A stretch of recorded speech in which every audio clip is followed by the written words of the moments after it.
नहमदुहु व नसल्ली अला रसूलिल करीम अम्मा बाद फ़अऊज़ु बिल्लाहि मिनश शैतानिर रजीम बिस्मिल्लाहिर रहमानिर रहीम सल्लल्लाहु अला हबीबिही सय्यदना मुहम्मदिन व आलिहि व सहाबिही व बारक व सल्लम. Dear students, the topic which we are going to discuss today is 20th of August 2020. The day is Thursday. Information disclosures. Uh, Dear students, the subtopics which we will study under information disclosures are public records, records held by private organizations, and there are some data gathering and privacy implications. So, we are starting with public records. Public record: information about an incident or action reported to a government agency for purpose of informing the public. Public records क्या हैं? Basically ये वो information है, किसी भी incident या action जो कि किसी भी गवर्नमेंटल एजेंसी को रिपोर्ट किया जाता है इस इंटेंशन के साथ कि पब्लिक को इन्फॉर्म किया जाए. इसकी एग्जांपल्स हैं birth certificates, marriage licences, motor vehicle records, criminal records, deeds to property, etc. Computerized databases and internet have made public records much easier to access. और अंडरस्टूड है कि कंप्यूटराइज्ड डेटाबेसेस और internet ने in public records को तक रसाई को बहुत ही आसान बना दिया है. Records held by private organisations, वो तमाम प्राइवेट ऑर्गेनाइजेशंस जो रिकॉर्ड्स को हेल्ड करती हैं, इनमें क्रेडिट कार्ड परचेजेस आ जाती हैं. इनमें परचेजेस जो सी हैं जो कि लॉयल्टी कार्ड से परचेजेस की जाती हैं, वो तमाम परचेजेस आ जाती हैं.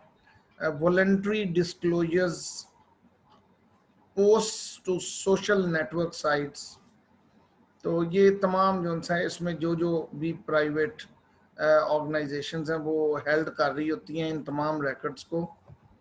तो data gathering and privacy implications, data gathering या प्राइवेसी या उस पर कोई प्राइवेसी अगर इम्प्लीकेशंस आती हैं तो वो कौन कौन सी डेटा गैदरिंग सर्विसेज हैं?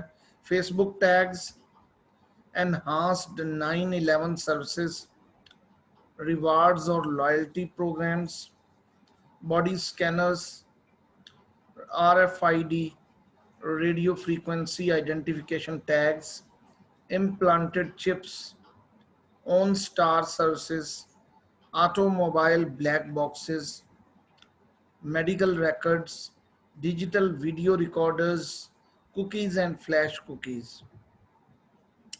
Facebook tags, the label identifying a person in a photo,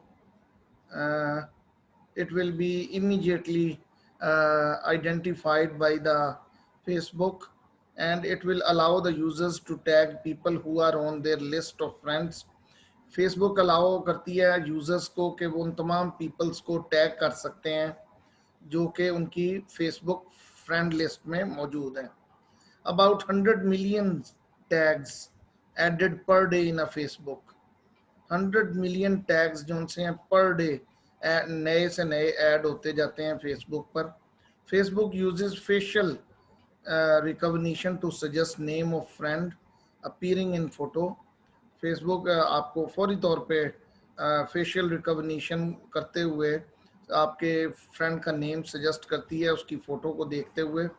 तो ये फीचर, क्या ये फीचर जो है ये इम्प्रॉपर टैगिंग को इंक्रीज तो नहीं कर रहा? नेक्स्ट हम बात करते हैं enhanced 9/11 services.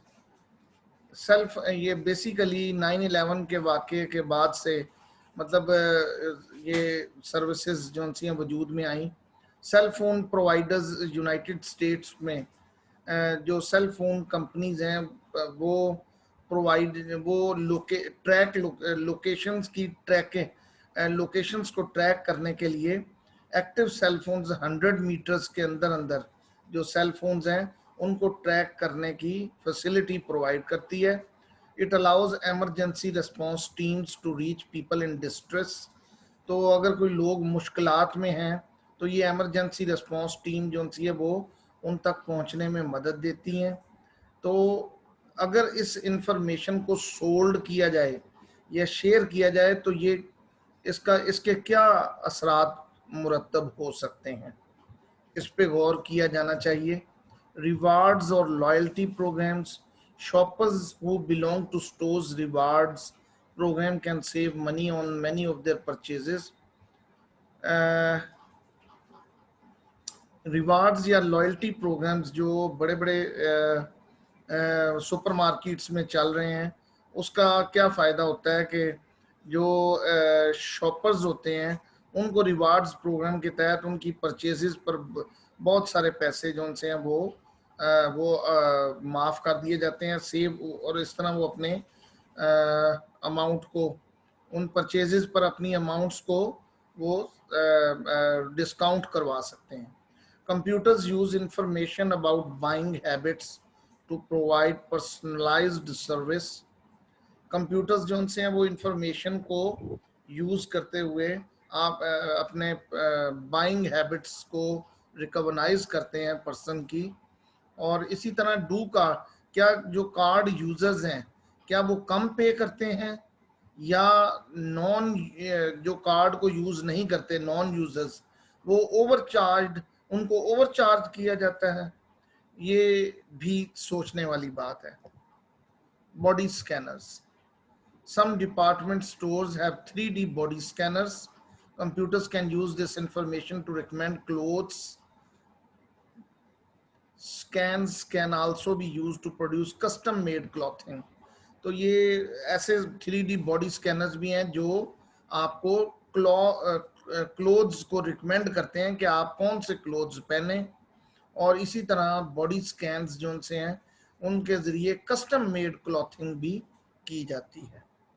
Body scanners measurements लेते हैं बॉडी की, 3D स्कैनर्स। इसी तरह RFID, radio frequency identification tags हैं। तो ये टाइनी वायरलेस बेसिकली ट्रांसमीटर होते हैं।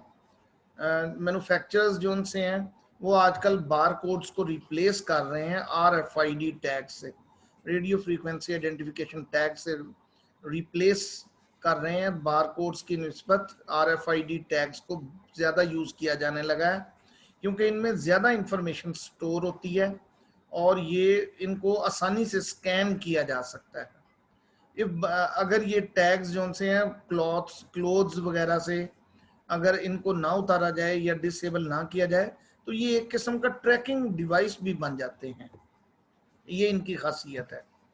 इम्प्लांटेड चिप्स, ताइवान वगैरह में तो यहाँ तक होने लग पड़ा है कि जो डॉग्स होते हैं उनके डोमेस्टिक डॉग्स वगैरह जो होते हैं, घरेलू डॉग्स वगैरह, उनके अंदर माइक्रोचिप इम्प्लांट की जाती है और ये एक चावल के दाने के बराबर जो सी है उनके ईयर के अंदर इम्प्लांट कर दी जाती है। चिप जो सी है उसमें ऑनर का नेम और एड्रेस वगैरह मौजूद होता है। तो ये गुमशुदा जो डॉग्स होते हैं उनको इस तरह उनके ओनर्स को रिटर्न कर दिया जाता है। तो RFID टैग्स जो से हैं वो अप्रूव किए जा रहे हैं ह्यूमंस की खिदमात के लिए आजकल।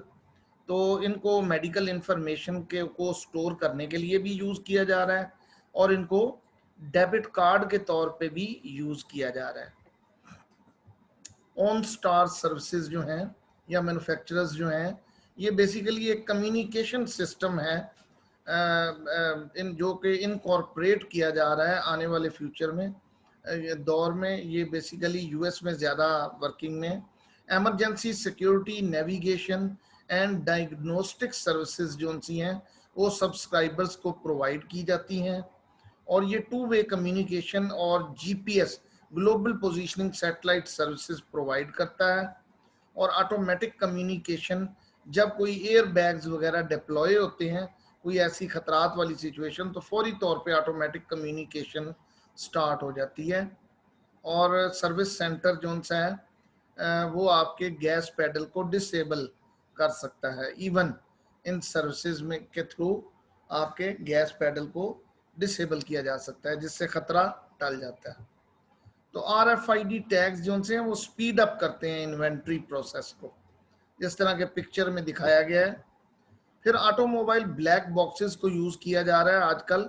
मॉडर्न ऑटोमोबाइल्स जो से हैं वो उनके साथ एक ब्लैक बॉक्स भी प्रोवाइड किया जा इक्विप्ड होता है, और ये डाटा को 5 सेकंड्स तक मेंटेन रखता है। पिछले 5 सेकंड्स के डाटा को अपने अंदर मेंटेन करता है, जिसमें speed of car, amount of pressure being put on the brake pedal, seat belt status etcetera. तो आफ्टर कोई भी एक्सीडेंट जब होता है तो इन्वेस्टिगेटर्स जो उनसे होते हैं वो इस डेटा को हासिल करते हैं और ब्लैक बॉक्स से इंफॉर्मेशन को गैदर करते हैं। इसी तरह मेडिकल रिकॉर्ड्स जो हैं, इनके advantages of changing from paper based to electronic medical records.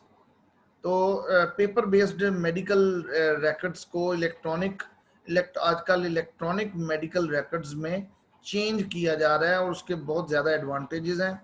Quicker and cheaper for information to be shared among care givers,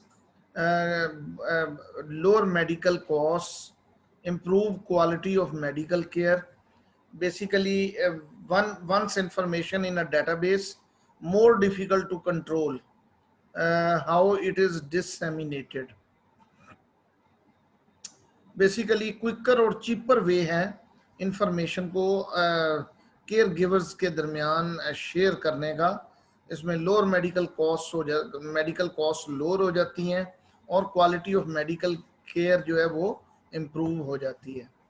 digital video recorders, basically TiVo services US में आजकल जो प्रोवाइड की जाती हैं, allow subscribers to record programmes and watch them later. Programmes को record किया जाता है, बाद में देखा जा सकता है। TiVo collects detailed information about viewing habits of its subscribers. TiVo जो सी है, बेसिकली ये सर्विसेज जो हैं इस बात को भी नोट करती हैं कि जो इनके सब्सक्राइबर्स हैं वो कौन से प्रोग्राम देखने की उनकी हैबिट्स, व्यूइंग हैबिट्स कौन सी हैं। Data collected second by second, data जो है वो सेकंड बाय सेकंड कलेक्ट किया जाता है, और making it valuable to advertisers and other interested in knowing viewing habits. और ये वैल्यूएबल डाटा जो है वो एडवर्टाइजर्स को दिया जाता है, और व्यूइंग हैबिट्स को के अंदर इंटरेस्ट लेने वालों को ये प्रोवाइड किया जाता है। कौन किस तरह की वीडियोस को देखना पसंद करता है। कुकीज़ आपको पता है कि किसी भी आपकी कंप्यूटर की हार्ड ड्राइव पे किसी भी वेब सर्वर की तरफ से प्लेस कर दी जाती हैं, और ये कुकीज़ में वो जब भी आप किसी वेबसाइट पे जाते हैं तो वो वेबसाइट अपनी एक कुकी आपके कंप्यूटर पे आपके ब्राउज़र के थ्रू सेव करवा देती है, जिसके ज़रिए वो आपको जानते हैं, आपकी बाइंग हैबिट्स को समझते हैं, जानते हैं, और आपके हर विजिट पर वो आपको फौरी तौर पर रिकॉग्नाइज करते हैं, और आपको आपकी इंटरेस्ट के मुताबिक फिर वो डील करते हैं। तो ये बेसिकली आप अपने वेब ब्राउज़र में अलर्ट भी लगा के सेट कर सकते हैं कि नई कुकीज़ को आपने जब भी आए तो आपने उनको अगर आप सेटिंग कर दें तो उनको एंटायरली ब्लॉक भी किया जा सकता है। इसी तरह फ्लैश कुकीज़ होती हैं। फ्लैश कुकीज़ आपके कंप्यूटर पे बेसिकली प्लेस की जाती हैं आपकी हार्ड ड्राइव पे एक वेब सर्वर की तरफ से, जब आप एडोब फ्लैश प्लेयर वगैरह रन कर रहे होते हैं। तो फ्लैश कुकीज़ जो सी हैं बेसिकली आपकी 25 टाइम्स ज़्यादा इंफॉर्मेशन स्टोर करती हैं बनिस्बत सादा ब्राउज़र कुकी के। और फ्लैश कुकीज़ जो होती हैं ये इनको ब्राउज़र्स की प्राइवेसी कंट्रोल्स के ज़रिए कंट्रोल नहीं किया जा सकता, क्यों जितनी भी 100 आपकी मोस्ट पॉपुलर वेबसाइट्स जो यूज़ कर रही हैं फ्लैश कुकीज़, उनमें से 100 अगर मोस्ट पॉपुलर वेबसाइट्स हैं तो उनमें से 50% जो सी हैं वो फ्लैश कुकीज़ को इस्तेमाल कर रही होती हैं। और कुछ वेबसाइट्स जो सी हैं वो फ्लैश कुकीज़ को banking up browser cookies, browser को जो सादा ब्राउज़र कुकीज़ होती हैं उनकी बैकअप के लिए भी इस्तेमाल करते हैं, जिस तरह के अगर आपकी ब्राउजर कुकी को किसी कंप्यूटर से डिलीट कर भी दिया जाए तो जो उनको रिस्पॉन्ड या उनको दोबारा जनरेट कर दिया जाता है फ्लैश कुकी की के इस्तेमाल से। तो ये फर्क है कुकी और फ्लैश कुकी के दरमियान। Okay dear students, our lecture ends up here. Now the next topic is data mining, which we are going to discuss in the next lecture. Okay dear students, Allah Hafiz.